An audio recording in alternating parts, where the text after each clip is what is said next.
The border adjustment tax would levy fees on imports, which is why a number of industries have come out against it.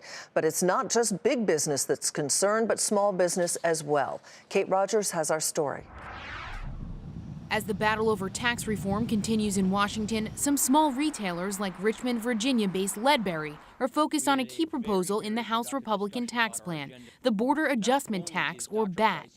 The proposal favors American manufacturing by levying a 20% tax on items imported into the U.S. Meanwhile, exported goods are not taxed. But for Ledbury, the BAT could be detrimental.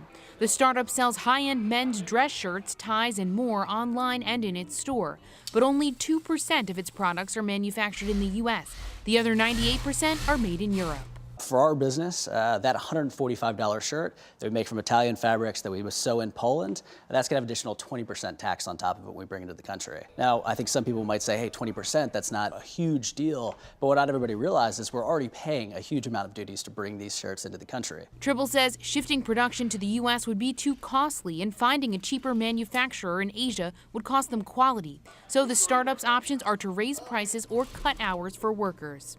The National Retail Federation has warned this will become the norm for small retailers if the BAT goes through, adding the tax will crush small retailers, causing them to lay off workers or even close their doors. While concerns over the BAT have cropped up on Main Street, some advocates point out the benefits in the GOP plan, including a reduction in the corporate tax rate, would not be possible without it. The blueprint from the House Republicans contains a border adjustment. It has lots of other really good things for small companies in it. It has, unlimited immediate depreciation, so essentially no depreciation, immediate expensing of capital equipment.